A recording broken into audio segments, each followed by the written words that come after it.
찬송가 305장 나 같은 죄인 살리신, 이 찬송을 지은 존 뉴턴이 82세쯤 됐을 때 두 가지 사실을 잊을 수 없다고 그랬어요. 하나는 뭔가 하면 자기의 죄인된 삶을 잊을 수가 없고, 또 다른 하나는 자기 같은 죄인을 구원해 주신 예수님을 잊을 수가 없다는 그러한 고백을 했어요. 존 뉴턴, 이 사람은 과거에 실패한 사람이었어요. 젊은 시절에 아프리카 흑인들을 사냥을 해서 노예로 파는 노예 사냥꾼이었다고요. 그런 자기에게도 주님이 찾아오셨고 자기를 변화시켜 주신 것, 그것에 대해서 감사하는 거죠. 예수님께서는 과거의 실패를 문제 삼지 않으십니다. 언제나 새로운 기회를 주시죠. 사람은 성공보다 실패에서 사실은 더 많은 걸 배우잖아요. 그래서 실패를 어떻게 대하느냐 하는 것이 중요한 거라고요. 이 세상에서 실패 없이 성공하는 사람은 아무도 없습니다. 어린아이가 넘어지지 않고 걸음마를 배울 수가 없습니다. 그것과 같은 이치라고요. 자, 오늘 본문인 요한복음 21장, 우리가 요한복음 21장을 보면 예수님께서 실패한 제자들을 다시 일으켜 세우시고 그리고 다시 사명을 주시는 그러한 장면이 나옵니다. 이 장면을 보게 되면 실패를 극복하는 비결이 잘 나타나 있어요. 어떻게 해야 우리가 실패를 극복하고 성공하는, 승리하는 길로 나아갈 수 있을까? 바로 오늘 본문을 통해서 실패를 극복하는 원리를 살펴보고자 합니다. 먼저 예수님을 만나야 돼요. 예수님을 만나야 됩니다. 오늘 1절을 보면 그 후에 예수께서 디베랴 호수에서 또 제자들에게 자기를 나타내셨으니 그랬어요. 이 구절을 보면, 이 말씀을 보면 예수님께서 제자들을 실패의 자리에서 일어설 수 있도록 한 원인이 무엇인가 하는 것을 우리에게 보여주고 있는 거예요. 바로 그것이 무언가 하면 예수님과의 만남이라고요. 예수님을 만나야 된다는 거예요. 행복이라고 하는 게 누구를 만나느냐 이거에 달려 있고요. 성공이라고 하는 것도 누구를 만나느냐 하는 것에 달려 있다고요. 옛날에 권력자 한 사람을 만나잖아요. 권력자 한 사람을 잘 만나게 되면 출세의 길이 활짝 열립니다. 그랬어요. 지금도 비슷해요. 그런데 문제가 뭔가 하면 그러한 권력자라든가 부자라든가 그러한 사람을 쉽게 만날 수가 없다는 거예요, 사실은. 그런데 예수님은요, 누구나 다 쉽게 예수님을 만날 수 있어요.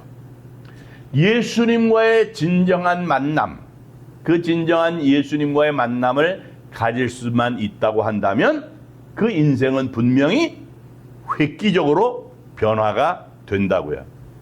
어느 날 한 청년이 삶의 절망을 해가지고 자살을 하려고 그랬어요. 그래서 면도날로 이제 동맥을 자르기 직전에 거울을 보게 됐어요. 거울 앞에서도 자기 얼굴을 보게 됐는데 무슨 영문인지 모르게 자꾸 눈에서 눈물이 나는 거예요. 그래서 그가 거울 앞에서 무릎을 꿇고 살아계신 하나님을 만나게 됩니다. 그 사람이 바로 R.A. 토레이 박사예요. 하나님을 만나게 되면, 하나님을 진실하게 만나게 되면 그때부터 누구나 그렇습니다. 누구나 새로운 인생이 펼쳐지게 되는 거라고요. 그래서 지금 우리의 모습이 연약하고 형편없고 어떻게 보면 비참하고 그렇다고 해도 상관이 없는 거예요. 중요한 것은 뭔가 하면 그 상황 그것이 아니라 그 상황 속에서, 그러한 모습 속에서 예수님을 새롭게 만나는 것, 그것이 중요한 거라고요. 그래서 실패는 진짜 실패가 아니라 성공을 위해서 하나님이 허락해 주신 축복의 씨앗이다. 그렇게 믿고 그것을 인생의 디딤돌로 삼아야 된다는 거예요. 한국에 지금 우리 기독교에 대한 신뢰도가 19%밖에 안 된대요. 19% 신뢰도가. 그러니까 100명이면 80명 이상이 기독교를 신뢰하지 못하는 거예요. 그런 상황이 됐어요. 그러니까 무슨 얘기인가 하면 그리스도인이 잘못 살고 있다는 얘기예요. 그렇죠? 정말 예수님을 만난 그리스도인의 삶을 살아가느냐? 그렇지 못하기 때문에 그런 현상이 나타나는 거라고요. 어느 교회 목사님이 이런 얘기를 해요. 자기 교회 다니는 집사님이 삼성전자에 다닌대요. 그런데 삼성전자가 굉장히 좋은 회사고 월급도 많이 주고 하는 아주 연봉이 대단한 그러한 회사입니다. 그런데 그 집사님이 교회 와가지고 목사님한테 목사님 저 회사에서 커밍아웃 했어요. 이랬다는 거예요. 그러니까 이 목사님이 깜짝 놀라가지고 커밍아웃이라는 그런 얘기를 하니까 깜짝 놀라가지고 무슨 말인가 한 거예요. 그랬더니 이분이 뭐라고 얘기를 하는가 하면 자기가 교회에서 회사에서 직원들한테 자기 부서에서 나 교회 다닙니다. 이렇게 얘기를 했다는 거예요. 그렇게 커밍아웃 했다는 얘기를 하는 거예요. 회사에서 일 끝나고 회식하고 자꾸 술 먹으라고 그러고 자기 부서에서 신앙생활하는 사람 없고 그렇게 기독교인들이 신뢰성이 없어져 버렸으니까 내가 예수를 믿는다고 말하는 그 자체도 굉장한 용기를 가지고 하는 게 됐다는 얘기예요. 그래서 자기가 예수 믿는다고 나 교회 다닌다고 목사님한테 와서 신나서 얘기하는 거예요. 감사하면서.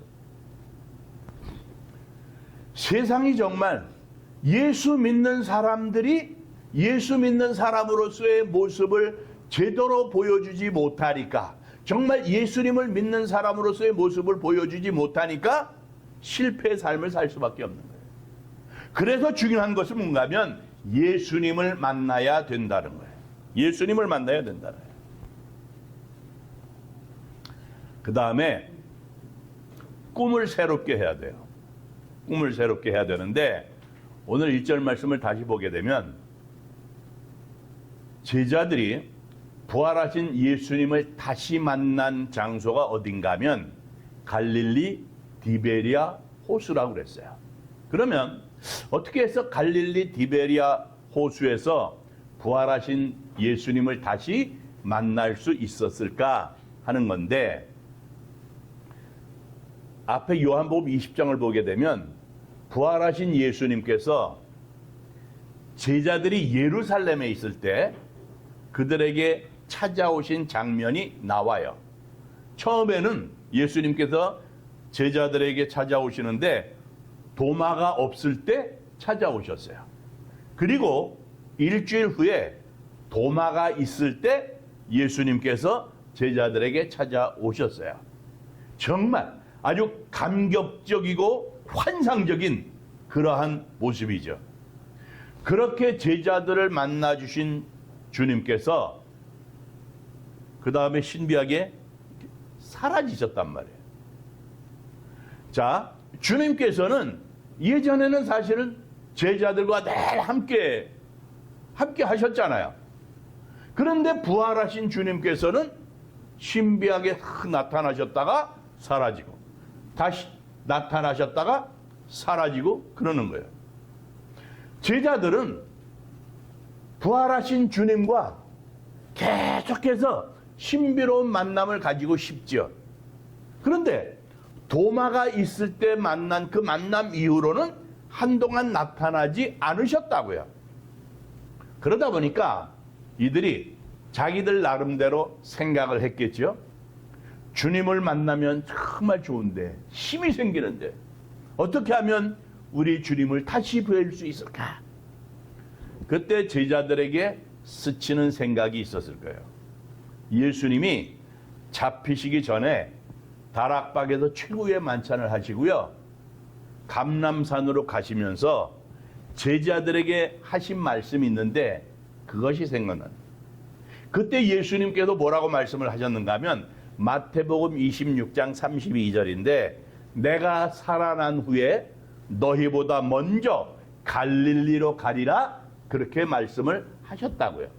그리고 마태복음 28장을 보게 되면 여인들이 예수님의 무덤을 보려고 갔을 때 부활하신 예수님께서 그 여인들에게 어떻게 말씀을 하시는가 하면 제자들에게 가서 예수님이 죽은 자 가운데서 살아나셨고 너희보다 먼저 갈릴리로 가시나니 거기서 너희가 배우리라 그렇게 전하라고 말씀을 하셨단 말이에요.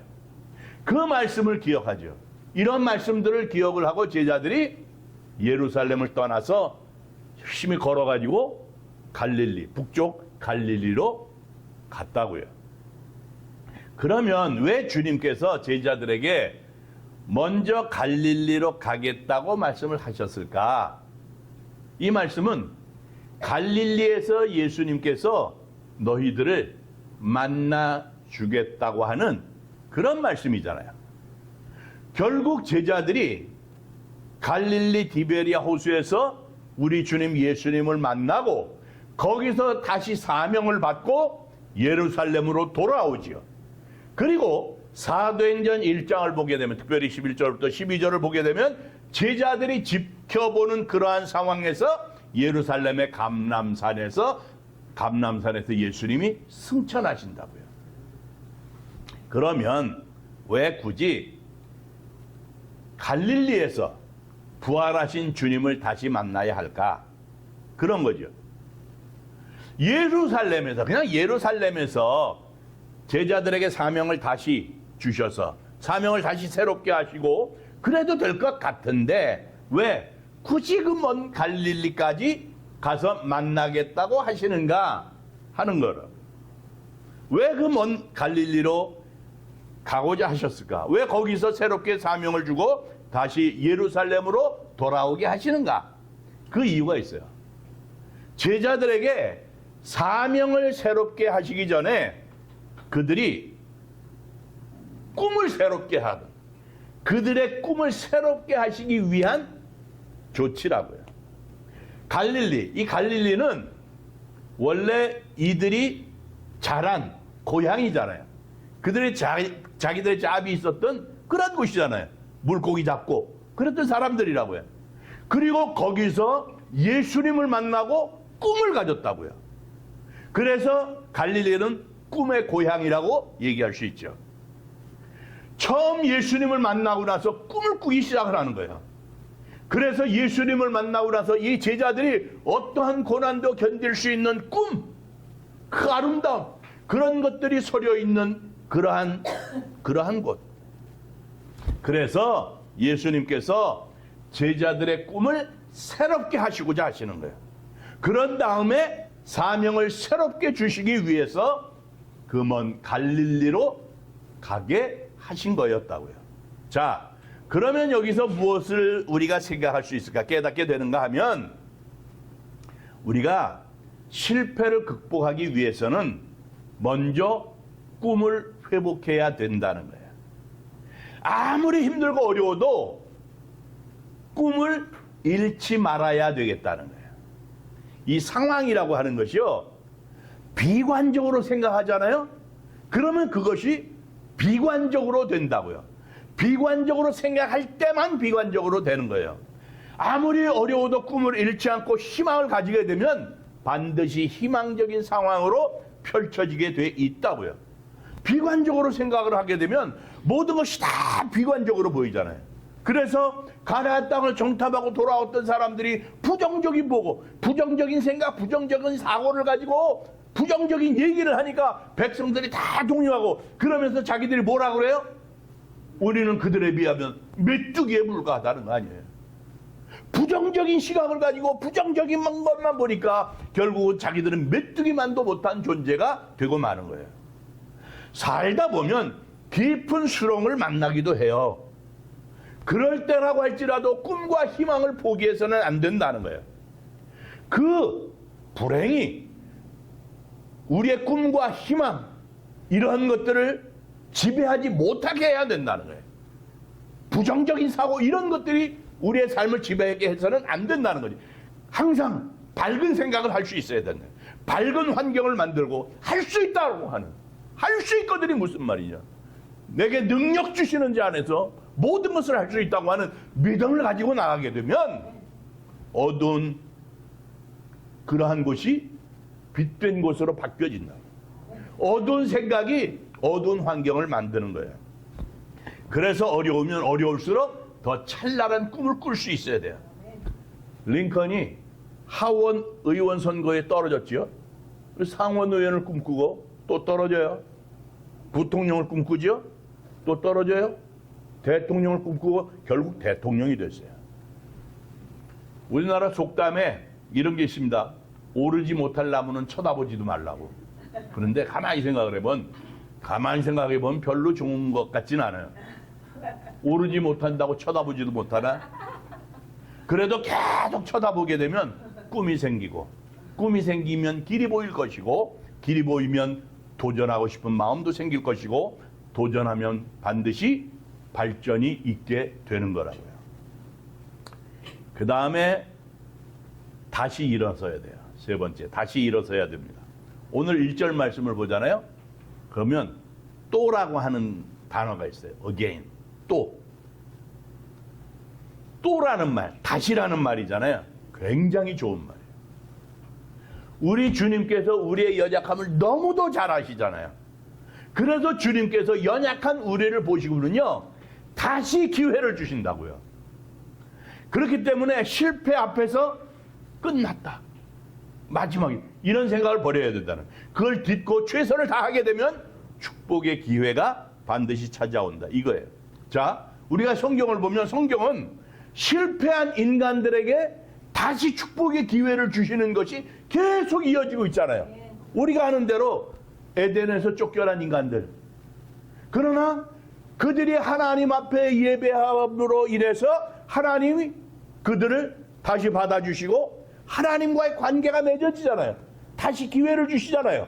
그런데 그 후손들이 결국은 하나님의 아들들이 사람의 딸들과 어울리고 그러면서 혼탁해지고 세상이 어려워지고, 그래서 결국은 노아의 홍수에 심판이 주어지잖아요. 그런데 노아의 또한 후손을 통해서 하나님이 새롭게 기회를 주시잖아요.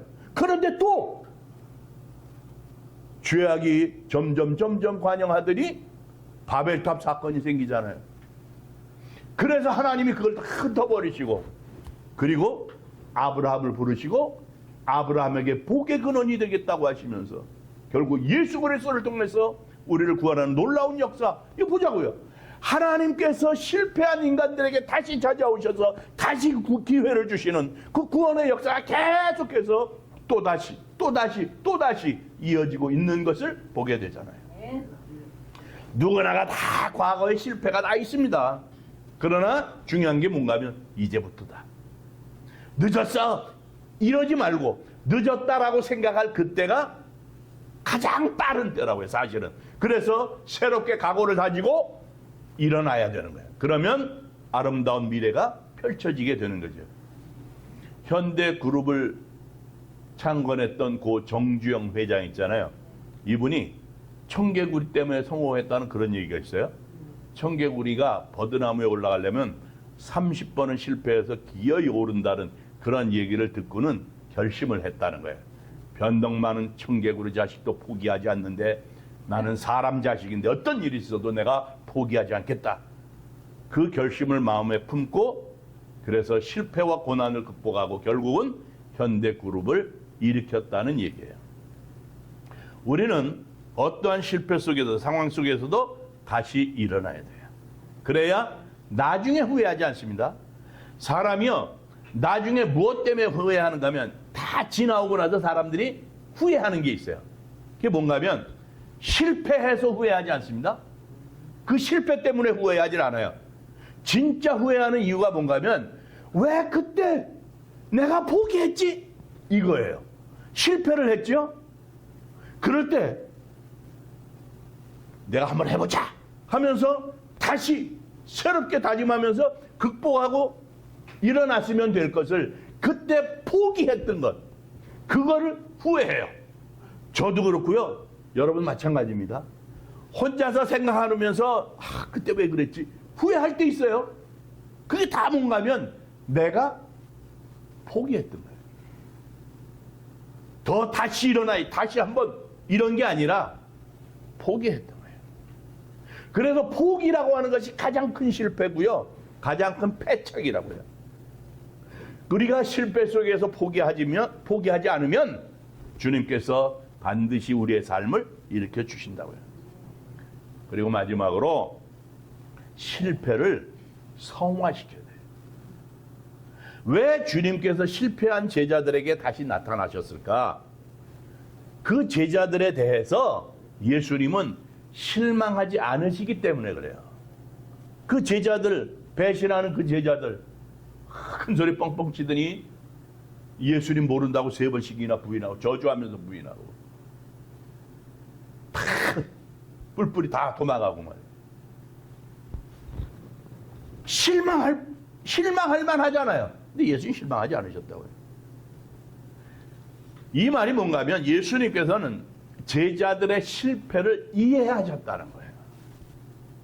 인간의 연약성 너무나도 잘 아시잖아요. 우리 인간에겐 다 연약성이 있습니다. 그래서 그 연약성 때문에 나도 모르게 죄를 짓고 하나님 기뻐하시지 못한 그러한 삶을 살아갈 때도 나도 모르게 그럴 때가 있다고요. 그런 경향성이 있단 말이에요. 연약성이에요. 그게 연약성. 그걸 너무도 잘 알았어요.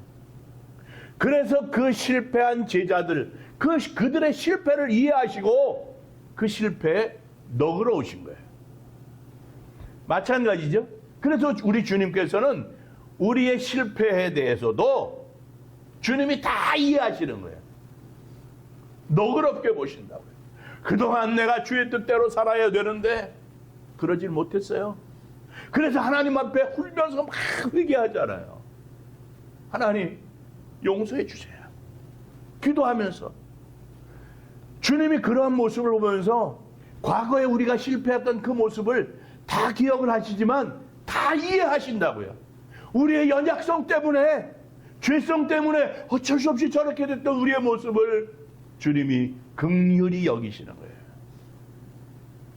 그렇게 우리를 이해하고 우리를 살피시기 때문에 우리 자신도 우리의 실패에 대해서 우리 스스로가 이해할 수 있고 그 실패에 대해서 우리 스스로도 우리 자신에 대해서 넉넉한 마음을 가져야 된다는 거예요. 어느 날 몇몇 상처 입은 독수들이 모였어요. 그 모임에 어떤 독수리들이 모였는가 하면 왕따 당한 독수리, 배신당한 독수리, 시험에 떨어진 독수리, 사업에 실패한 독수리가 다 모였어요. 자기가 제일 불행한 독수리라고 서로 이야기를 하는 거예요. 그러다가 그들이 결론을 내리기, 뭐라고 결론을 내렸는가 하면, 얘들아, 이렇게 사느니 차라리 죽는 게 낫다. 그래, 죽자. 의견이 일치가 돼가지고 죽음의 언덕 밑으로 다 떨어져 죽을 생각을 하고 모였어요. 그런데 갑자기 저 멀리에서 영웅 독수리가 큰 날개짓을 하면서 막 날아오더니만 너희들 뭐해? 하면서 소리치는 거예요. 상처 입은 독수들이 이야기하기를 너무도 살기가 힘들어서 죽기로 작정했습니다.